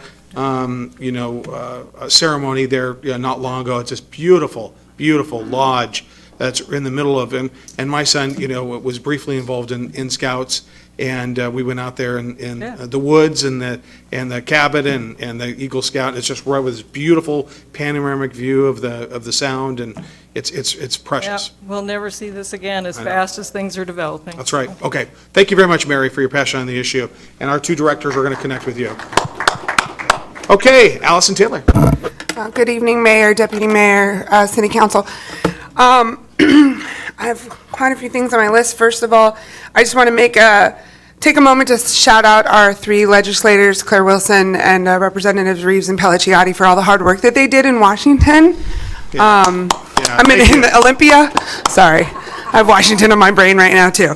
Politics. I also want to say thank you to the council. I reached out to a few council people today about how to get something onto the ballot as an advisory vote, and everyone stormed Stephanie's email trying to figure this out, and she's like, why does everyone want to know this? And I didn't realize everyone was going to reach out to her at once, so I appreciate everyone's responsiveness for that. I do want to make a formal request, put it on record, that I would like on the next agenda for the 521 meeting, that we have a discussion about getting an advisory vote back on the ballot in November for the marijuana businesses, because that is something that we've been talking about and talking about and talking about. We need to do something and put some stuff to action. So I've already made the formal request privately, but I'm making it on record. I do want to shout out Councilmember Johnson and Jerry Lynn for everything they did for the Emerging Leaders Program. I know when Jesse ran, that he ran with a youth focus, and I think he has showed and proved at every opportunity that he is focused on our youth. I think it's an awesome program. I think it needs to be longer and more in-depth, but I think for the first opportunity, it was great. I'd also like to see someone shadowing the mayor in the future. I also have some concern. What? That's a good setup, but I'm not going to. I'm going to need my 4 seconds back, Mayor Farrell. I did attend the Green Gables Town Hall meeting or community meeting, and I do have some concerns I'd like to also put on record, which is what are we actually doing to keep businesses here as Sound Transit takes over? There was a very sort of generic response that I got from you, but I would like more specifics about some of our businesses, specifically businesses like Deseret, making sure that they understand that we want to invest in them and we want them to stay in our community, even if it's not in the same home. I'm also very concerned about what we are actually doing about increasing access to mental health and chemical dependencies agencies in our community. I know we did talk at the meeting and we talked about Valley Cities, but Valley Cities is maxed out to their capacity. We need to have more access within this community for people who suffer from these issues. And I want to do a final shout out to I called them on my notes, my real life community warriors. I don't always agree with them, but people like Betty Taylor and Dana Holloway and Anna Patrick and Cheryl Hurst and Lynn Idahos and Lamont Stiles and Ashley Cormier, who comes from Renton to represent Washington Can, who are real life warriors for our community and not just the people behind the keyboard, behind the keyboards at home who are talking and not proving. So thank you to them. Thanks, Allison. We did actually, Allison, just FYI, and for folks at home, we had a good discussion at the council. We had a study session at 5 o'clock today that will re-air continuously with regard to our economic development plans in partnership with Sound Transit about what are we going to do in that downtown core as that occurs. And so making sure, number one, it's not target for blight, but number two, that we could have some transitory or temporary uses for that property. And so we had Arco close, Denny's is closed, and we're going to have other businesses close as Sound Transit acquires those properties. And we're working, very diligently on working with those businesses and making sure not only do they relocate here, but in addition, what do those properties look like while Sound Transit is planning and building that light rail station? And in fact, actually, as a result of that meeting, everybody, remember when we started the meeting, when the first thing that the deputy mayor did when we started the meeting is adding an item for authorization of a letter to Sound Transit regarding interim use of downtown properties. So there's a lot going on in this, and I actually personally called Peter Rogroff, the CEO of Sound Transit, to talk about engaging on those issues and making sure at a minimum they are not blighted. But number two, how can we use those in the interim? So that'll be part of that discussion. We're going to send that letter out. So thank you very much, Allison. Good comments. Okay, consent agenda. These items have gone. Oh, before I do that, I've run out of pink sheets. Is there anybody else who'd like to speak? Anybody? Okay. All right. Thank you very much. Great, great comments. This is probably, like I said, the most important part of our meeting. Consent agenda. These items have gone through the committee process and can be passed all at once. I will ask after they're read whether the council member wants to pull an item for individual consideration. All right. Item 5A. The minutes for April 16, 2019, regular and special meeting. Item B, the monthly financial report for March 2019. Item C, vouchers, March 16, 2019 through April 15, 2019. And item D, Singular Wireless PCS LLC site lease agreement. Council, is there an item that you would want to pull for separate consideration? All right, hearing no motion, Deputy Mayor Honda, do you have a motion? Yes. I move to approve items A through D on the consent agenda. Second. Second. All right, been a motion and a second. Is there any discussion? All those in favor? Aye. Aye. Aye. Opposed? All right, the matters passed unanimously. Council business, 6A, authorization to submit a proposal to the Washington Conservation Corps Individual Placement Program, WCCIP. Staff report by Teresa Thurlow, our Surface Water Manager. Teresa? Hi. Sorry, I was got wrapped up in the application. Good evening, Mayor Farrell, Deputy Mayor Honda, members of the council, interested members of the public. I'll catch my breath. So tonight I'm here to talk about the Washington Conservation Corps Individual Placement Program. So the policy question before you is, should City Council authorize swim staff to submit a proposal for the Washington Conservation Corps Individual Placement Program? Sorry, I'm a little froggy tonight. So the Washington Conservation Corps is a program from AmeriCorps, and this is our state program. It's for 18 to 25-year-olds who major in ecological programs, environmental science, and other restoration-type programs. The program also provides opportunities for the veteran corps. So they waive the age requirement for veterans if they want to do this program. So WCC sent out a request for projects, and unfortunately the deadline is May 9th, which was very short turnaround for us. The WCC IP program is meant to build capacity around environmental education, also ecological restoration and project management. And we're interested in two projects for this position. One is the design of the Larson Justice Conservation Project.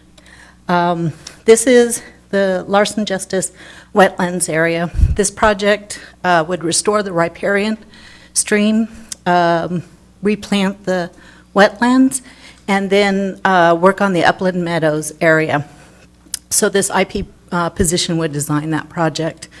This position would also work on the stream team implementation.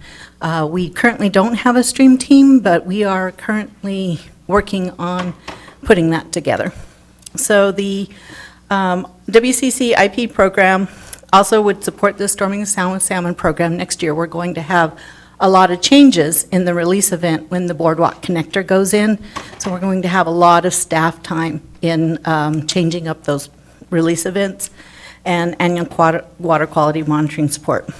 Our share of this position is $25,000, and ecology covers all of the remaining costs. So salary, benefits, health care, all of that's covered by ecology. This position would be with us from October 7th to September 3rd. We advertise for this position, and we provide the qualifications that we require for this project. The options to be considered tonight is to authorize swim staff to submit a proposal for the Washington Conservation Corps Individual Placement Program, or do not authorize swim staff to submit a proposal for the Washington Conservation Corps Individual Placement Program. And the mayor's recommendation is option 1, to authorize swim staff to submit a program. And I'm available for questions. All right, council, any questions? Councilmember Kopang? I'm ready with the motion. Great, let's do that. I have one question. Oh, Councilmember Dawson. Yeah, the $25,000, Yes, ma'am. that's coming from swim. Yes, ma'am. We have a water quality intern budget, and that budget would cover the $25,000, but we also have permit work that's covered under our capacity grant as well, so we would split it 65, 35. Thank you. All right, Deputy Mayor Honda? Thank you. Would the stream team, say that 10 times fast, would it just monitor this land, or would it monitor other streams?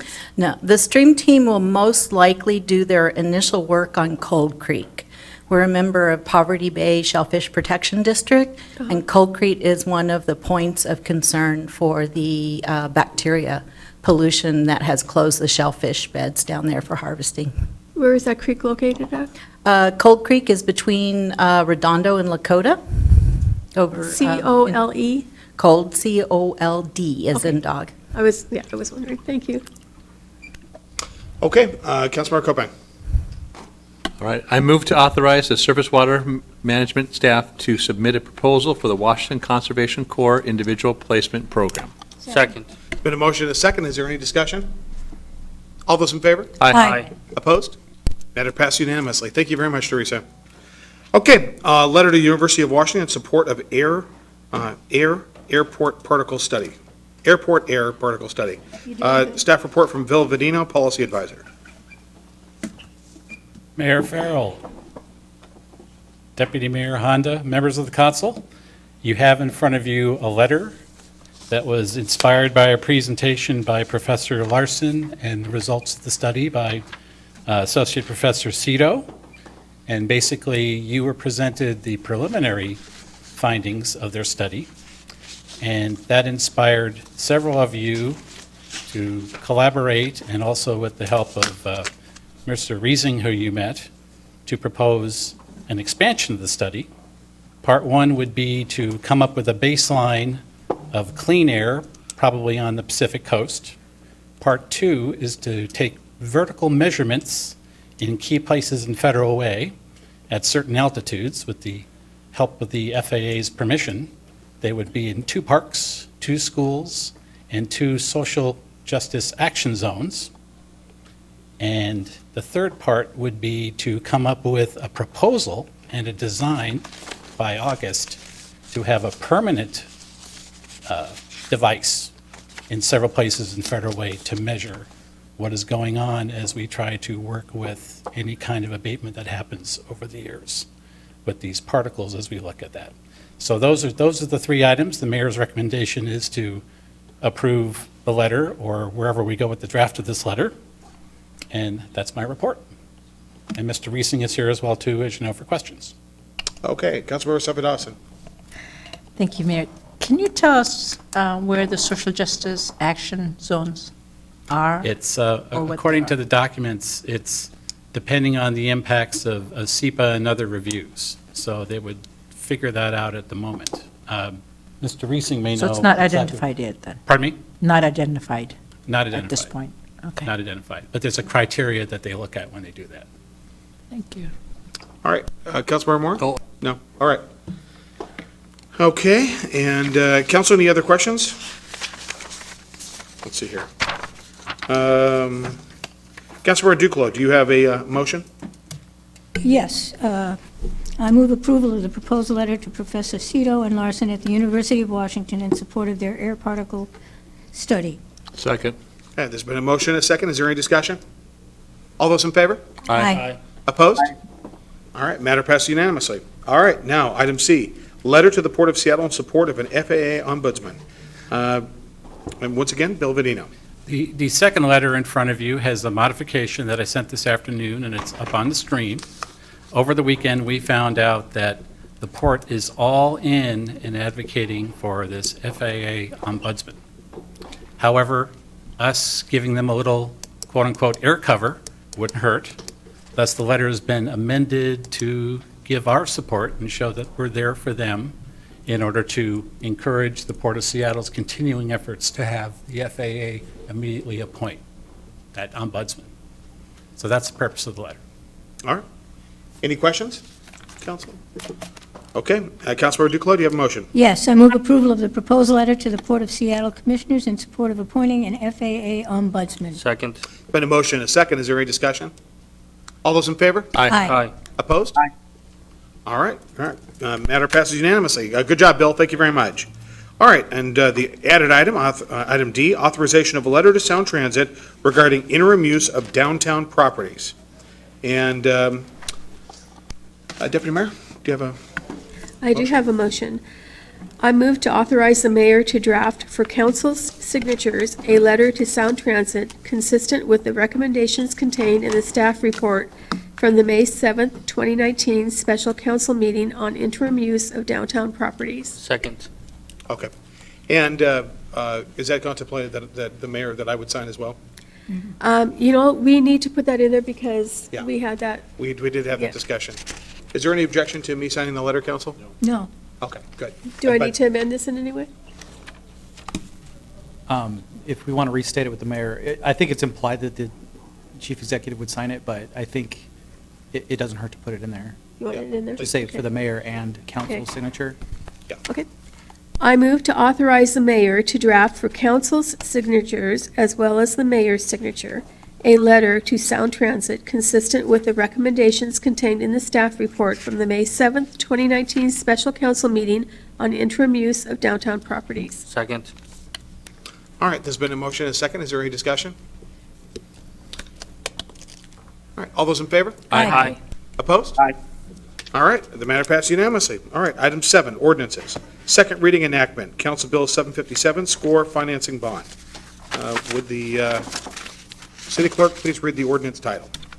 Council Bill 757, score refinancing bond, an ordinance of the City of Federal Way, Washington relating to contracting indebtedness, providing for the issuance, sale, and delivery of one or more series of not to exceed $15 million aggregate principal amount of limited tax general obligation bonds to provide funding to repay the city's portion of the South Correctional Entity Facility Public Development Authority bonds, Series 2009A and Series 2009B taxable billed America bonds, direct payment, and to pay the costs of issuance of the bonds, fixing or setting parameters with respect to certain terms and covenants of the bonds, appointing the city's designated representative to approve the final terms of the sale of the bonds, and providing for other related matters.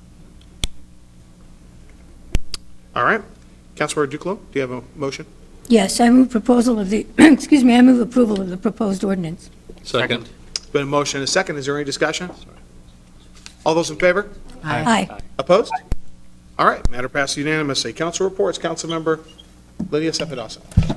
Thank you, Mayor. Coffee with council on Friday, Saturday afternoon, like it was mentioned earlier, was very, it was a great conversation, open conversation.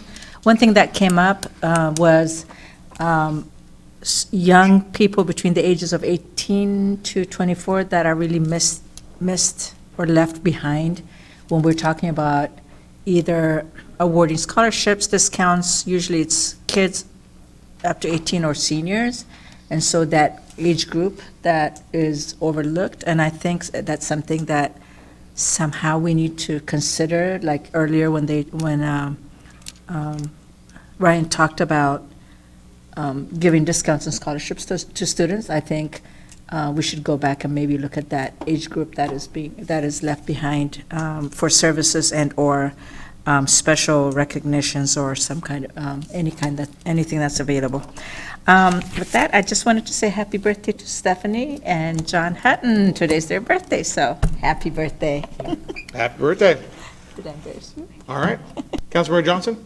Thank you, Mr. Mayor. I also wanted to thank all the community members that came to our first Coffee with the Council. I think it was a great discussion around the Senior Advisory Commission, a great title. Betty was there, and I think he had some great words as well. And I think this is going to be a quarterly thing, or we're going to decide on how often we're going to do it as a council, but there'll be more of those to come. I also wanted to publicly thank Chief Huang for working with the Federal Youth Action Team. There's going to be a closed meeting on May 22nd around youth violence prevention strategies between the Federal Way PD, our school resource officers, and the Federal Youth Action Team. So thank you for arranging that. But I think, you know, obviously in light of the news recently, there's been a lot of youth violence issues, and so we have a lot of organizations doing a lot of great work, but obviously there's still work to be done, and so thank you for your commitment to that. And I also wanted to say that I visited a apprenticeship school down in South Seattle College in the Georgetown campus last week, masonry general contracting program, and it was great to see the kids working with learning the trade of cement laying and general contracting, and I think that if we can incorporate that into our plan as a city, I think we're bringing the education complex of the hub to the city, but I think working to build apprenticeship trade options for students that are not going to go to four-year college, I think that is something that I would love to work on with my colleagues here on the council going forward. So with that, I'll end my report. Great, thank you. Councilmember Kopech? Can I add to that also? Please, if we could also consider Europe, and I can work with you on that one. Okay, thank you. Councilmember Tran? Thank you, Mr. Mayor. I just wanted to share with you and the public that there is a family resource exchange on Saturday, June 1st at Highlight College. This is to support families experiencing homelessness. This event is sponsored by United Way of King County in partnership with many different human services providers. This event, the hope of this event is to allow families to get connected to local housing resources, employment, legal services, childcare assistance, and so on and so forth. The event again is on June 1st from 10 a.m. to 2 p.m. I also want to take this opportunity to thank the mayor, deputy mayor, for allowing me to participate in this meeting remotely. Special thank you to Thomas for making the connection possible. So with that, I'm ending my report. All right, great. Councilmember Kopech? Yeah, I made a list of all the different things that I went to over the last couple weeks, and I came up with 12, and I made that list knowing that I probably missed a couple. But the one thing that really stood out to me in writing this list was that, government really does some things very well. But in the end, government isn't the solution to every issue that we face as a community. And what I've seen in our community is businesses and organizations that continue to be a part of creating solutions in our city. And their partnership, their leadership in our community is greatly appreciated by myself, and I'm sure every other member of the council and citizens that are participating. But I just want to mention a few of them by name. I think we went to the farmers market. They had their first weekend this Saturday. They opened up, and a great event. Community was there. But again, that's an institution that was really birthed out of the dedication and the vision of the Eels and their daughter Carla, Rose and Dave Eel and Carla. We went to Center Stage fundraiser. The United Church of Christ provided the room for that. Center Stage has become an institution in our community, and again, they need to raise funds, and there was a partner that was willing to help them in that process. Obviously, we heard about the Federal Way Arts for Youth program and their support from Mama Stortini's. Here is Mama Stortini's is brand new in the community. A great restaurant. I've enjoyed both their locations in Sumner and in Kent Commons, and was thrilled to have them here. Great food, and the nice thing is they're going to stay open after the shows are over till 12 o'clock. So if you want to get a great meal after the show, I think that's a good place to go. Also, Parks Appreciation Day, Starbucks was a huge partner in that.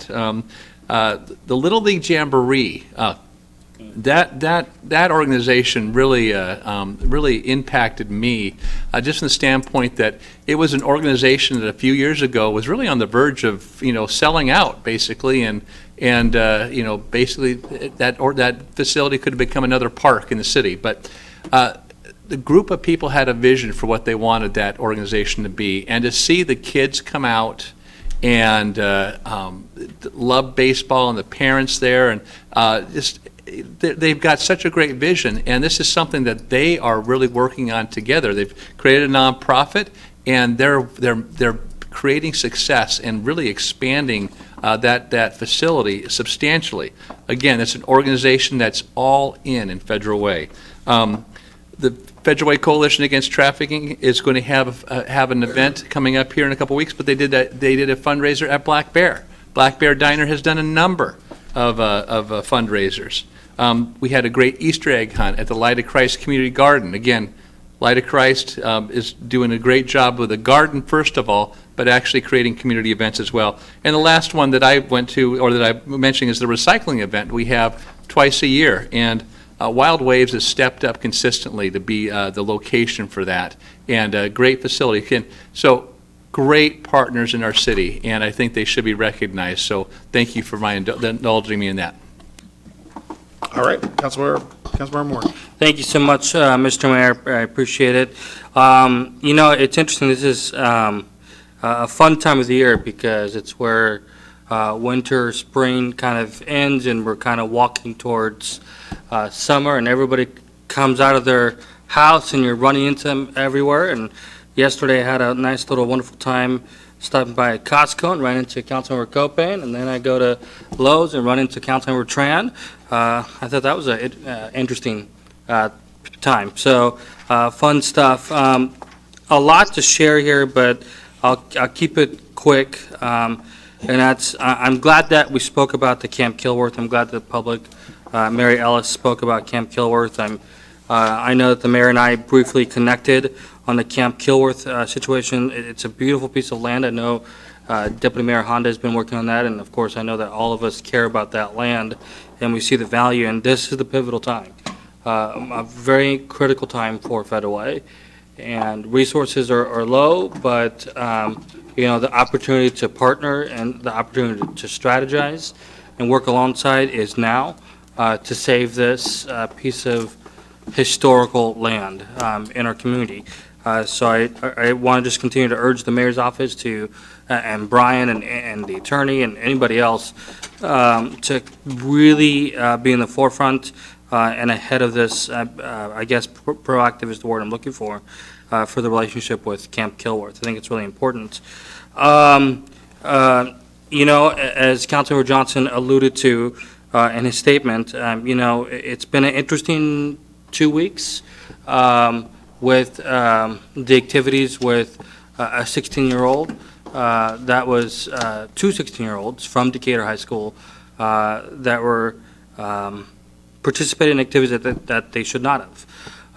And again, it continues to drive in me of why the work that we do is so critically important, and why the work the state legislature should do and whatnot. And supporting our youth is absolutely important, and making sure we can connect with youth that are at risk, it becomes that much more important. I appreciate, Chief, all that you're doing, and that obviously between the Federal Way Youth Action Team and the police department, it's such a sensitive and a pivotal relationship.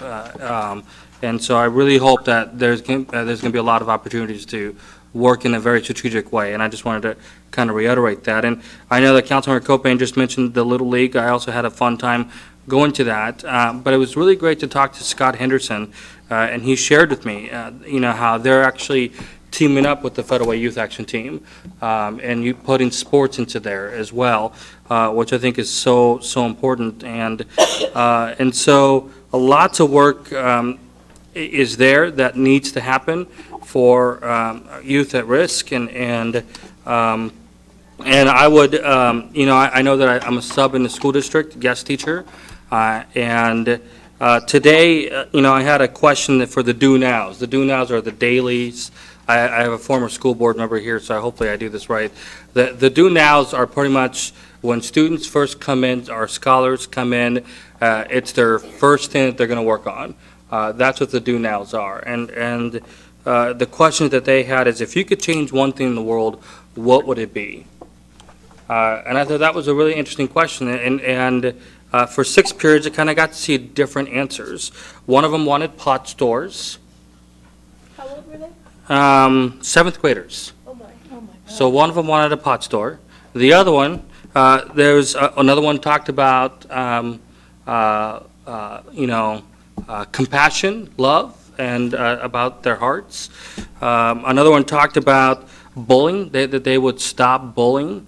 Another one talked about being welcoming to the LGBTQ community as well. Another one talked about climate change, income disparities, and just being kind to one another. And I thought, this is really powerful. And a lot of the students, I tell them my story of coming to America and whatnot, but I always get the question of, why do you want to sub? And why are you here? And the answer I give is because they help me craft and create policies that we need to work on to empower and strengthen the lives of our youth in our community, and really strengthen everybody's life. Also, last but not least, a lot of great things are happening here on the City Council. I'm really excited about the Senior Advisory Commission. I know it's an issue I've been talking about for a while, and others have as well. The rental inspection program, as much as people think it's moving slow, I can assure you that there are definitely members on the committee of the LUTC that are asking about the timelines. And, I think what I'd like to do is comment to Lynn. Lynn's comment, I believe it was her statement, that, staffing is an area where we don't have, and therefore can't move this process along. And not only is the Community Development Department focused on the rental inspection, but they're focused on all sorts of other things. And as much as and I'm only speaking for myself, want to see this ordinance move forward and quickly, at the same time, we have to be thoughtful, careful, and learn from what other cities are doing, and not make some of those mistakes. And that takes time. And I'm satisfied with a year-long process instead of it being a 2 or 3 year process. So it's something I'll continue to monitor, but I'm really thankful to my colleagues that issue is indeed moving forward. And I'm also thankful to the mayor and to Thomas and to my colleagues. I know we brought this up on the Parks and Human Services Committee, but we will now be broadcasting all committees meetings so people can watch those meetings.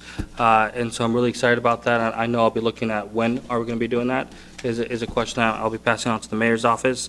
And with that, I think my report ended a little too long, but I appreciate everybody's patience, and I will end my report. Thank you. All right, Councilor Duclos. I don't have too much, actually, but I do want to thank all of the council on the airport issue and the ombudsman. So thank you for that support on that. I think we really need it.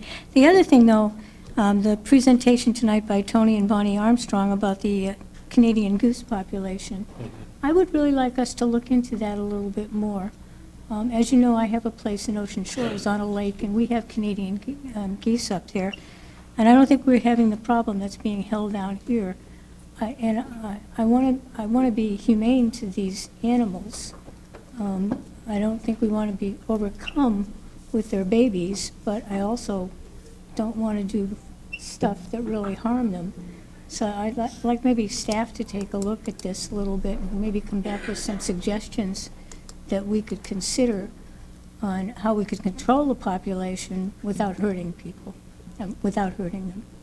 So that's it for me. All right, thank you. Thank you. Deputy Mayor Honda. Thank you. So I'm glad that Camp Kilworth now has the signatures that they've been waiting for several weeks. It's taken a long time to get the trust to take over this property, and I'm glad that they have now taken over the property, and we can move on and save this property so that future generations can camp there. My boys camped there. My daughter did day camp there. I was a camp leader there. My husband worked there as a scout leader.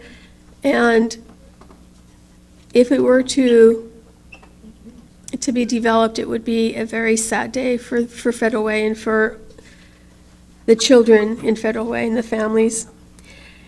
Talking about the Canadian geese, I'd like to talk about Tony and Bonnie Armstrong. I've been working with them for about a year now. Last year, they were able to stop the killing of a number of geese over at the Twin Lakes area. And this year, the plan was to oil the eggs when they're a certain age, but before they get to a certain age, and that controls the population. That didn't happen this year. But if you please read this information, they have done a lot of research. They know what they're talking about.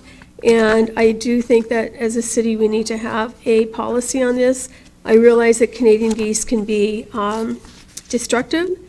They do have health concerns when they poop a lot and kids get into it, or they poop on our parks, but they should not be killed the way that it had been recommended to do over at Twin Lakes last year.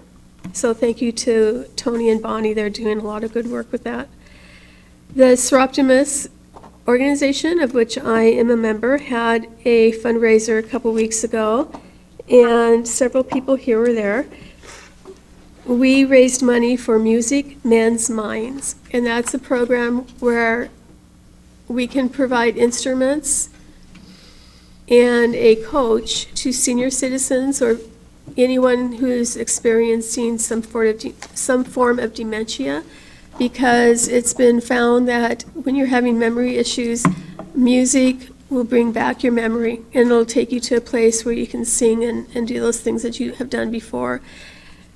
We provided money to the senior center so that they can get some instruments and get this program going, and it's really exciting. It's going around the country, and it's not here yet, so it'll be here in Federal Way soon. The Lions Club is offering a program on June 21st, which is a Friday, but it's called Make Music, and it's an international program where on the same day around the world, people just stop and sing or play instruments. It can be on any corner. They're going to be at Town Square Park. Thank you to the city for allowing them to be at Town Square Park. We do need to talk about parking, though. There's some concerns with parking. It'll be at the senior center. They'll be in different parks and different areas of the city. There will be a map of where everyone's going to be, so you can find it. Unfortunately, it's a Friday, but it's a day that internationally this is done, so we can't just do it on a Saturday because that is easier for us. I also think it's the last day of school, or the kids will be out of school at that point. So please participate. If you want more information, the Lions Club is the lead on this, and they're doing a lot of work, and it's called Make Music Federal Way. And if you can't find the information, you can come to me and I'll help you find it. I also want to talk about Evelyn Casteller and her husband. They are members of the Noon Kiwanis Club. But most important than that, many, many years ago, they found out that in Honduras, there was families and children that needed medical care. And they have devoted their life to working in that area of the world. They have a medical clinic now. They have a school. They provide medicine to keep children and families alive. And it's people like this, when Evelyn and her husband, they're down there for 9 months out of the year now. they put Federal Way on the map. A couple years ago, they were in the Kiwanis International Magazine, and Federal Way Noon Kiwanis Club was mentioned as their sponsor, so they put us on the map. But people like this make Federal Way a really special place. And to Evelyn and her husband, they're leaving soon. Good luck, stay healthy, and, last year there were some issues in the country like a civil war. So this year, hopefully that won't happen. And this week is a special week for our firefighters, our nurses, and our teachers. So if you know any of those people, say thank you. Thank you, Councilmember Johnson, for your work as a teacher, and Councilmember Moore as a substitute teacher. And anyone else, thank you for taking care of us. Yeah, I saw something really humorous and very thoughtful on Facebook the other day. It says, if you can read, thank a teacher. If you can breathe, thank a nurse. And I thought that was very insightful. With that, Councilmember Moore? Can we sing happy birthday to Stephanie? Well, we just thought about it. Okay. All right, you guys, a great meeting. Thank you very much. And with that, our meeting is adjourned.